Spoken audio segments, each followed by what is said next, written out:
Assalamualaikum warahmatullahi wabarakatuh. Nama saya Yunir Dwinanda dari kelas FA 221A dengan nomor induk mahasiswa 2201042. Di sini saya akan menceritakan kisah tentang Nabi Ismail, yaitu yang berkaitan dengan sejarah awal mula anjuran berkurban. Setiap hari raya Idul Adha, umat Islam yang memiliki harta berlebihan dianjurkan untuk melakukan kurban. Hari raya yang diperingati oleh umat muslim di seluruh dunia ini berawal dari Nabi Ismail. Hari besar keagamaan bagi umat muslim ini jika di dalam kalender Islam diperingati setiap tanggal 10 Zulhijjah.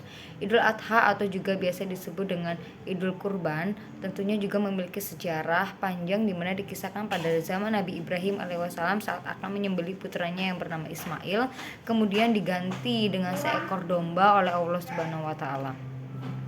Sebelum masuk ke sejarah kurban, ibadah kurban bisa dimaknai dengan sebuah bentuk kepasrahan seorang hamba kepada Allah untuk mendekatkan diri kepadanya. Perintah untuk kurban ini telah digariskan oleh Allah Subhanahu wa taala dalam Al-Qur'an yang tertuang dalam surat Al-Kautsar ayat 1-2.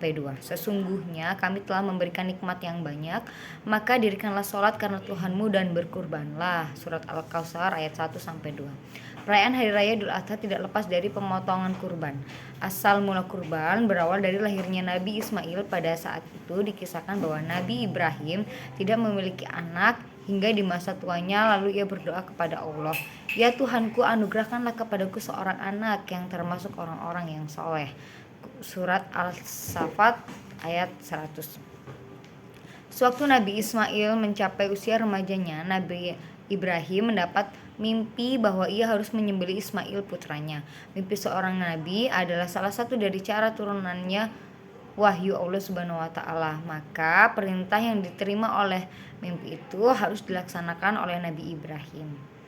Nabi Ibrahim pun akhirnya menyampaikan isi mimpinya kepada Ismail untuk melaksanakan perintah Allah Subhanahu wa taala untuk menyembelih Ismail. Ibrahim berkata, "Hai anakku, sesungguhnya aku melihat dalam mimpi bahwa aku menyembelihmu.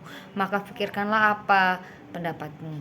Ismail menjawab, "Wahai bapakku, kerjakanlah apa yang diperintahkan kepadamu. Insya Allah engkau akan mendapatiku termasuk orang yang sabar." Quran Surat As-Saffat ayat 102. Nabi Ismail meminta ayahnya untuk mengerjakan apa yang Allah perintahkan, dan beliau berjanji kepada ayahnya akan menjadi seorang yang sabar dalam menjalani perintah itu. Sesungguhnya mulia sifat Nabi Ismail alaihissalam, Allah memujinya di dalam Al-Quran. "Dan ceritakanlah hai Muhammad kepada mereka kisah Ismail yang tersebut di dalam Al-Quran. Sesungguhnya ia adalah seorang yang benar janjinya dan dia adalah seorang Rasul dan Nabi." Nabi Ibrahim lalu membaringkan anaknya dan bersikap melakukan penyembelihan. Nabi Ismail pun siap menanti instruksi ayahnya.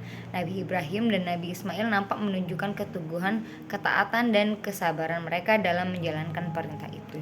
Saat Nabi Ibrahim hendak mengayuhkan parang, Allah Subhanahu wa taala lalu menggantikan tubuh Nabi Ismail dengan sembelihan besar, yakni berupa domba jantan dari surga yang berwarna putih, bermata bagus, dan bertanduk.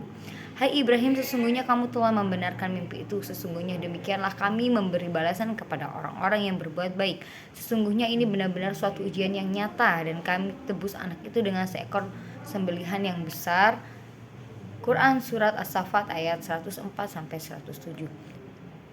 Kejadian tersebut merupakan suatu mukjizat dari Allah yang menegaskan bahwa perintah pengorbanan Nabi Ismail itu hanya suatu ujian bagi Nabi Ibrahim dan Nabi Ismail sampai sejauh mana cinta dan ketaatan mereka kepada Allah Subhanahu wa taala. Ternyata keduanya telah lulus dalam ujian yang sangat berat itu. Nabi Ibrahim menunjukkan kesetiaan yang tulus dengan pengorbanan putranya untuk berbakti melaksanakan perintah Allah Subhanahu wa taala. Itu tadi kisah tentang Nabi Ismail. Saya akhiri, wassalamualaikum warahmatullahi wabarakatuh.